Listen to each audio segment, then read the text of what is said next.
So yes, not only did this start under Donald Trump, if you remember leading up to the 2020 election, he was talking about migrant caravans over and over and over again, which was ironic because he did that while he was in charge. And then one of the last things he did on his way out was make sure that those migrant caravans that were coming for Joe, because Joe Biden asked them to, he gave them a place to stay. He said, you can come here. Yeah, you're safe here in America. Caroline Leavitt was still very upset about all of this. And instead of talking about Pete Hegseth, she says, remember, guys, I need you to only be upset about what I'm upset about. And I get why they get frustrated. Spray tan's looking good. I get why she gets upset, because Republicans just do what they're told. When you tell Republicans what to be upset about, they get upset about it. When you tell them not to be upset about something, they don't get upset about it. It's very easy. So for Caroline Leavitt and the rest of this administration, I understand why it's frustrating when people don't just do exactly what you say. Here she is saying we shouldn't worry about anybody. We shouldn't worry about Van Hollen. We should just go about our days and ignore what this administration's doing because everything they're doing is good. They should know the truth about this man. He is an illegal alien, a foreign terrorist, and a criminal MS-13 gang member. All unconfirmed. All of it unconfirmed. Who violated our country's laws by coming here in the first place. And shame on Senator Chris Van Hollen and the entire Democrat Party, who wasted Easter Sunday going on every television show in the country to advocate for the return of an illegal criminal gang member. Nobody's doing that. But do you see this? Like every time they fuck up, the response is exactly the same. You guys shouldn't be upset about our fuck ups. You should ignore our fuck ups and just enjoy a nice Easter. I honestly, it's not my favorite holiday. Shout out to anybody who loved Easter, but it's always the move. And this is always the Trump move. This is why Trump lost in 2020. And unfortunately, people have short memories and they forgot because Trump is fucking exhausting. He does crazy shit every single day because he's crazy and because he's incompetent and because he's not that bright, but he talks so confidently. So when people looked back and they remembered like, oh, times were good. COVID sucked. And they remember the time before COVID and they remember the difference between pre-COVID and during COVID. And they're like, oh, I liked pre-COVID better. And that was Trump. So I'm voting for Trump. That's mostly what happened. That's mostly how he won. Again, COVID earned him a second. It probably cost him his first presidency and it gave him a second one. That's really what happened. But then he gets back into this administration 4 years older, 4 years dumber,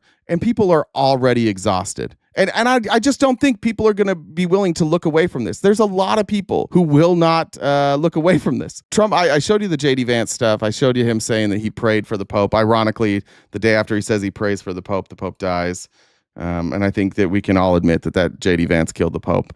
Trump on Easter, instead of enjoying Trump's Easter, here's what Trump did. Happy Easter to all, including the radical left lunatics who are fighting and scheming so hard to bring murderers, drug lords, dangerous prisoners, and the mentally insane and well-known MS-13 gang members and wife beaters back into our country. Do you see the game here? The game here, and by the way, I've got plenty of conservatives agree, we don't care about Abrego Garcia. I don't think there's much evidence that Abrego Garcia is a good person. I think there's a lot of evidence that Abrego Garcia is not a very good person. However, due process is important. And due process is important, especially with this administration. They don't really know what they're doing. They will deport, detain, arrest, and imprison people without due process. Some of those people haven't committed crimes. Some of them are American citizens. What Van Hollen, and he spent all Sunday explaining this, like, I don't know Abrego Garcia. None of us do. By all accounts, probably not a great guy. Not very great to his wife and his kids. Maybe not, based on what I've read. Might have been like a low-level leaf dealer. Not a great guy. Deserves due process because everybody deserves due process. Because once you become a country who says we don't care about due process anymore, you have real fucking problems. That's what we're upset about. If Donald Trump had a good excuse to deport him, Donald Trump wouldn't have to say stuff like this. Donald Trump wouldn't have to distract you. And for all the Republicans here, this is absolutely just distraction techniques. They don't want you to pay attention to them stripping people of their rights, ignoring the Constitution, ignoring a Supreme Court order. They want you to agree with them that it's okay for an executive branch to do things that they feel are right without due process. By the way, you guys have some people on your side who have been labeled domestic terrorists. You have Moms for Liberty. You have every white nationalist group, the Three Percenters, the Oath Keepers, fucking what's his name, Enrique Tarrio's group. Proud Boys. You guys have a lot of domestic terrorists on your side. I don't think that I think that if Biden would have arrested and deported them, I think that if Biden would have come out and said, oh, well, look at Enrique Tarrio wanted to overthrow the government so he doesn't get due process. I would imagine that every one of you would say, I'm not defending Enrique Tarrio, but he does have the right to due process. In fact, that was your argument, your lie about January 6th, is that the people on January 6th didn't receive due process, except for they did. Every one of them got a court date. Every one of them had representation if they chose not to represent themselves. Every single one of them had due process. And the Constitution is specific. It does not say only naturalized citizens have due process. It says all people. If you would like to change our Constitution so due process is not granted to all people, but instead granted only to naturalized citizens, then you need to change the Constitution. That's what this government has made me very concerned about with the Republican Party. It started with the border crisis. It started with this idea that you can just take people and remove them even though they have an asylum claim. And when Republicans and Democrats agreed that we had a problem at the border and came together and wrote a bill because that's what you're supposed to do to fix the problem, Trump said, no, thanks. No, the executive branch just needs to be able to do whatever the fuck they want. We're not going to change the laws. We're just going to enforce them however we want to, even if it is outside of the Constitution. The big complaint the big concern that all of us should have, including those of you who voted for Donald Trump, support Donald Trump, and want these people gone. If you think Abrego Garcia should be removed from this country, I honestly, I don't know if I disagree with that. Based on what I've seen, I don't know that this is somebody who should be given protected status. I looked at the criminal record. Even though his wife dropped it, I don't know. It's not a great person. I don't know what you do about it. I don't know what you do about somebody claiming that somebody abused them and then dropping those charges. It's ironic that Trump here is willing to call Abrego Garcia a wife beater, even though she dropped the charges, because Donald Trump was accused by his wife of sexual abuse, domestic abuse, and rape. So that's a little sticky for me. If we're going to say that one person, if their wife takes those allegations back, is clean and we should never discuss it, then you can't really do it when somebody else's does, right? It's the same thing. She filed a police report too.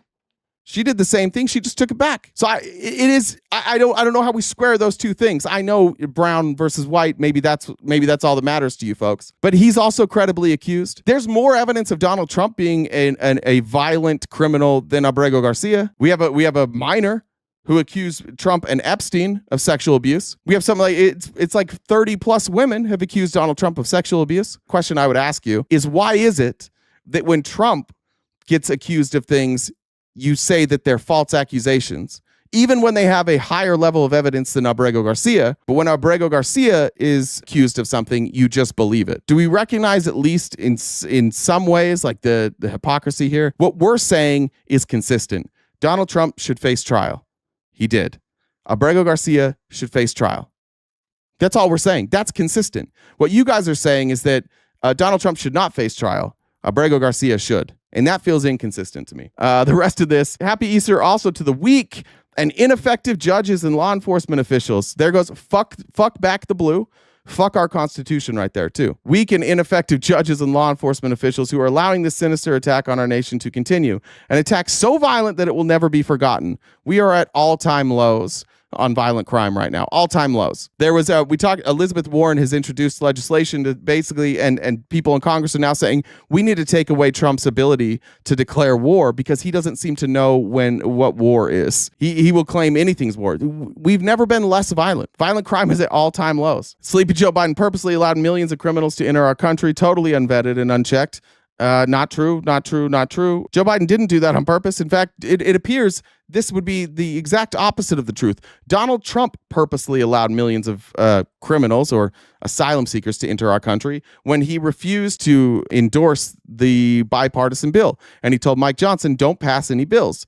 Wait until I'm in office. Donald Trump kept that alive. We had legislation. We could have actually done so. And by the way, to this day, we have done nothing to fix our asylum system. We haven't fixed it at all. Donald Trump is not good at deporting people. He's very ineffective at that. He has to go Joe Biden every time. It will go down in history as the single most calamitous act ever perpetrated upon America. Not 9/11, not the Civil War, not the Revolutionary War, not Pearl Harbor. No, the single most calamitous act ever perpetrated on America was a bunch of people seeking asylum who came to our country, and our violent crime rate went down. That's the most calamitous act. How could anything be worse than that? He was by far our worst and most incompetent president, a man who has absolutely no idea what he was doing. But to him and to the person that ran and manipulated the auto pen, perhaps our real president, and to all the people who cheated in the 2020 presidential election in order to get this highly destructive moron elected, I wish you, with great love, sincerity, and affection, a very happy Easter.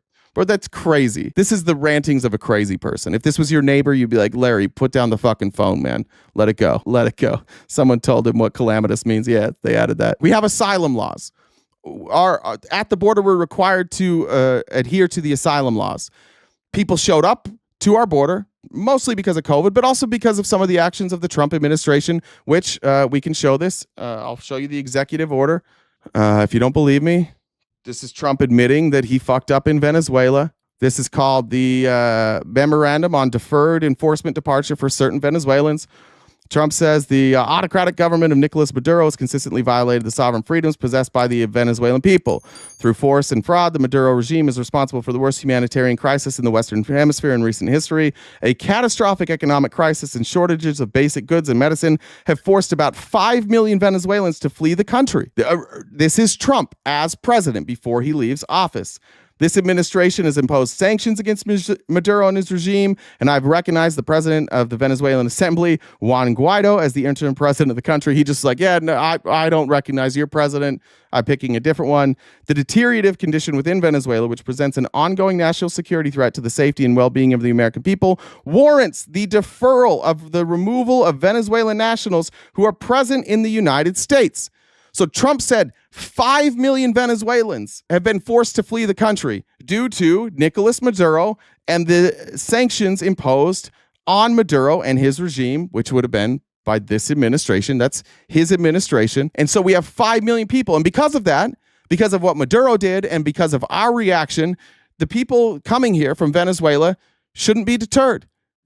They have safe harbor. So yes, not only did this start under Donald Trump, if you remember leading up to the 2020 election, he was talking about migrant caravans over and over and over again, which was ironic because he did that while he was in charge. And then one of the last things he did on his way out was make sure that those migrant caravans that were coming for Joe, because Joe Biden asked them to, he gave them a place to stay. He said, you can come here. Yeah, you're safe here in America. So not only did he lie in the campaign, then he gave them the ability to stay here safely. And then when Republicans and Democrats came together and wrote a bill to say, let's fix the asylum system because obviously we've got a problem here. We can't process all of these people quickly. We need way more resources. And who controls the purse? Congress. So Congress writes a bill to give them more resources. And Trump tells Mike Johnson to kill that bill. And that bill still has not been brought up. And they haven't offered a new bill. It's because Trump wants to rule as king. He doesn't want to follow the laws. So yes, it's Trump's fault that we haven't fixed this. Yes, it started under his administration. He gave Venezuelans protection, and then while he was out of office, because he is so powerful within your party and they do whatever he says, he killed a bill. So yeah, I am blaming Trump. They're not seeking asylum. What the fuck is this then? What is this? What about these Venezuelans? Do you disagree with Trump? Do you disagree with Trump that they're looking for asylum? Trump seems to think they were coming here looking for asylum. What is that? You see, you guys, you're not even agreeing with Trump. You're so mad. You hate immigrants so very much, and you're so blinded by rhetoric. I'm showing you the words. I'm showing you executive actions, and you are closing your eyes and saying, no, no, no, no, no. I don't know what to tell you. This is why people call you dumb all the time. This is why people say you're in a cult all the time. It's because of shit like that. You can be confronted with the truth, and you just close your eyes and say no. I don't know what to do with you guys. I love you. I hope you keep coming back. It's nice to have you here. Thanks for being here. I'm unhinged. Yeah, I'm unhinged, guys. Not your president, not the guy that just did this. This guy's not unhinged. This guy takes Easter to just like scream at Joe Biden and relitigate the past and call everybody morons. That's the leader of our country. Not unhinged. Me reading his tweet and pointing out the inconsistencies, that's what makes me unhinged. Got it.